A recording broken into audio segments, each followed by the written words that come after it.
Hello friends, and welcome to another Story Traveling with Miss Gail. Today I have two exciting stories. One about a sea monster and the other about a unicorn. Are you ready? Let's begin. Once upon a time in a faraway kingdom, a young boy by the name of Brendan sat by candlelight and read a book. It was before dawn, but that was the only time that Brendan had to read, and he loved to read. He knew that as soon as the sun came up, he would need to go down to the coast, down to the seashore, and gather driftwood for the fire for in the morning. Then he would need to help his mother with the wash, for she took in wash from all the village people and then would help her. And in the afternoons, he would go down to the village and he would do odd jobs. Now, when he was in the village, he always seemed to pass by a big stone building. That was the school. But the school in this place was not free. And no matter how hard Brendan and his mother worked, they never seemed to be able to earn enough money to send him to school. That's why he loved to read by candlelight. Out of the window he could see the sun just starting to rise. So he blew out the candle and closed the book and put it down, picked up the wood sack, and went quietly out the door, down the steps to the seashore. There the beach was very narrow, but he was able to pick up some driftwood. He came around some tall rocks when all of a sudden out whipped a tail. It was moss covered, but it wrapped around his feet and pulled him down onto the ground. Then rising behind those rocks, looking at him with red eyes and purple ears and a long, sharp snout with teeth hanging out, was a sea serpent, a sea monster. He was huge.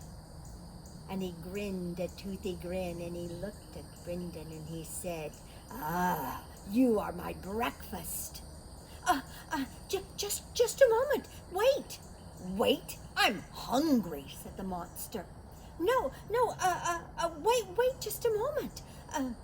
And the monster said, "Listen, I am king of the sea, and I don't wait for anybody."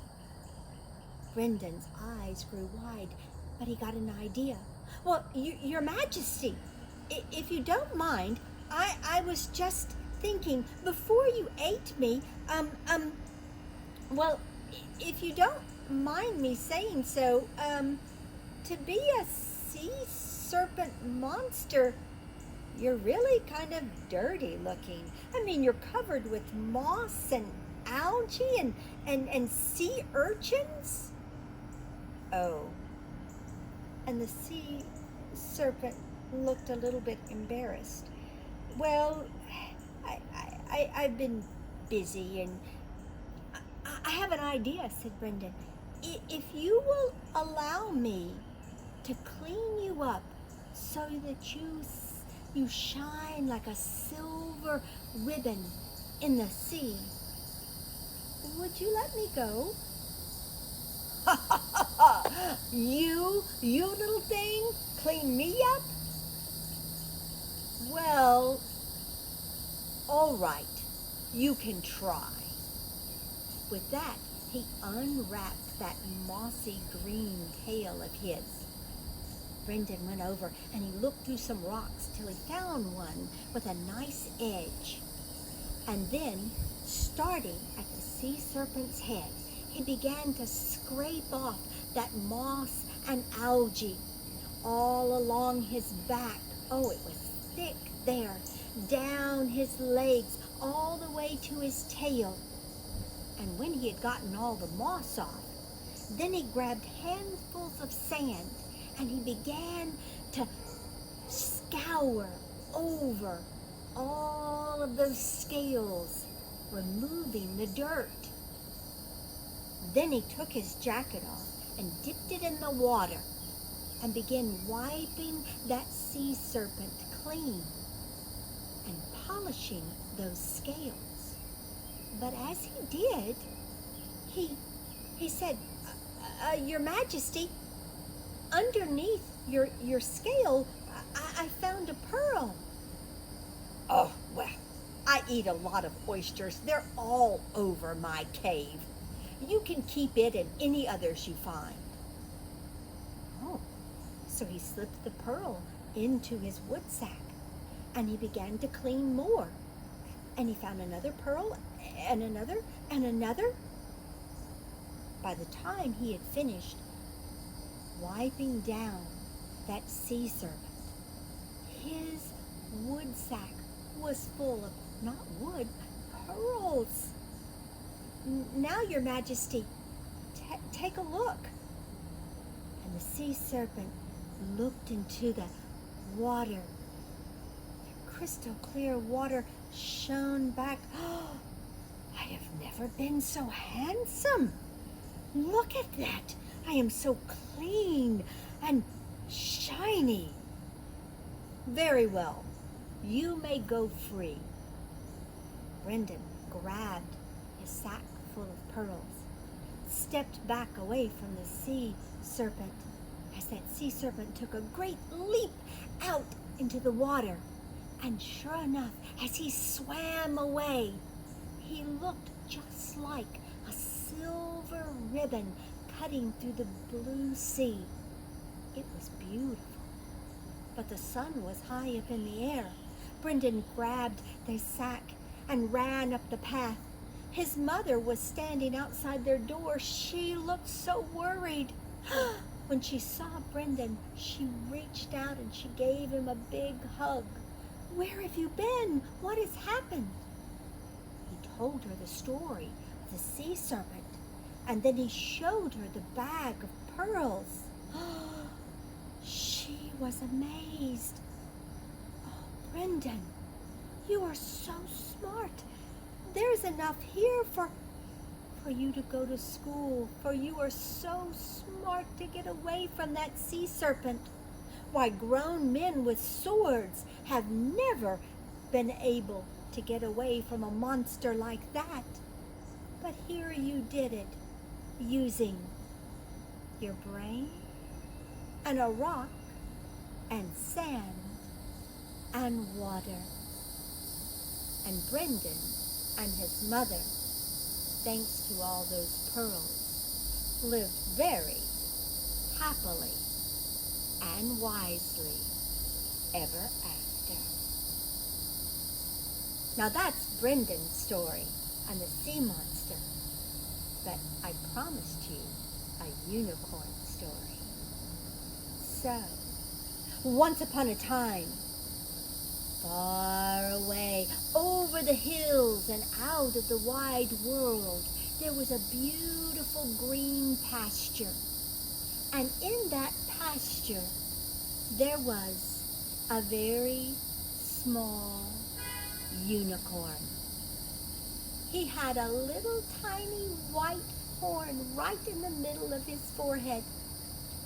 And every day he would say, Mother, Mother, will I always have this white horn? I would love to have a golden horn like the king of the unicorns. And his mother said, One day, son, you might grow up and go out into the wide world and do great and noble deeds. For I have heard that the king of the unicorns did that many years ago. For every great and noble deed that he did, part of his horn turned gold. And when all of it had turned gold, he returned to be the king. Oh, that's what I want to do, Mother. That's what I want to do. Well, maybe so, but many young unicorns have gone out and come back not ever having found a great and noble deed to do. But the little unicorn was set, and sure enough, 2 years later, when he was grown into a big unicorn with a big white horn, he kissed his mother and he said, I am going to go out and do brave and noble deeds. I might rescue a princess, or fight a monster with my horn, or maybe I'll kick up dirt and put out a fire-breathing dragon's fiery breath. And she said, good luck, my son. And he went up over the mountains and far away into the wide world. Well, as he was going around looking for good and noble deeds, he came upon an old man on a path. Excuse me, said the young unicorn, but please, could you tell me where there might be a princess to rescue, or a dragon or a monster to fight?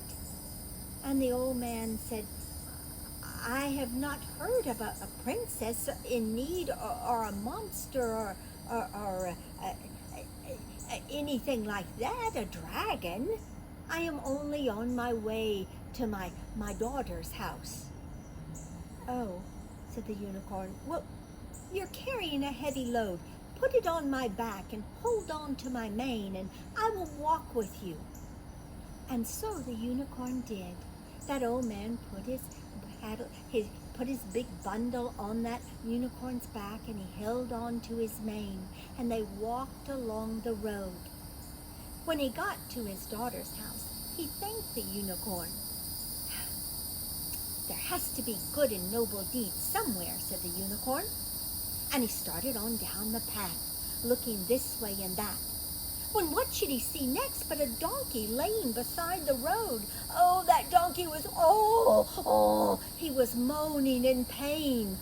And right there beside them was a big cart loaded with wood and 2 woodcutters. What has happened to your donkey? Said the unicorn. Oh, he's eaten some weeds that have made him sick, and by the time he feels better and we hitch him to the wagon, well, it will be too late. We won't get to the village before nighttime. Oh, well, hitch your wagon to me and we can talk on the way. And so the woodcutters did. They hitched their wagon to the unicorn, and as they walked toward the village, the unicorn said, could you tell me where there are any good and noble deeds to do? Any princesses that need rescuing, or dragons, or monsters that need slaying? And the woodcutters said they had not heard of anything here. Maybe far away he could find something. So the unicorn carried that wagon to the village. And when they got there, they unhitched the wagon and they thanked the unicorn. As the unicorn walked through the village, he saw an old woman sitting outside her house. Beside her was a beautiful basket filled with, the most beautiful fabric. And yet the old woman sat with a needle in her hands and tears rolling down her cheeks. Excuse me, said the unicorn, what is wrong? Oh, said the old woman, I was supposed to make a gown for the queen, but I have run out of silk thread, and until I make the gown, I have no money to buy more. I don't know what I'm going to do. The unicorn said, perhaps you could take some of the hairs from my silky tail, and that would work. And so the woman plucked several of those white silky hairs from the unicorn's tail. She put it in her needle and she made several stitches, and she said, this thread is wonderful. Oh, thank you. What can I do for you, unicorn? And the unicorn said, "You could tell me where I could rescue a princess or slay a dragon or a monster." And the old woman said, "Well, the only princess I know about is the baby girl that belongs to the queen. And monsters and dragons, I think you've been listening to too many fairy tales." So it went. Day after day, the unicorn wandered around looking for good and noble deeds that he could do. But unfortunately, all he found was ordinary people with ordinary problems, and he did what he could to help each of them. Finally, after several months, the unicorn gave up. "I guess there's just no good and noble deeds left to do." And so the unicorn started back home. He walked and he walked and he walked over the high hills to that green pasture. And as he came down the hillside, he smiled to see, home.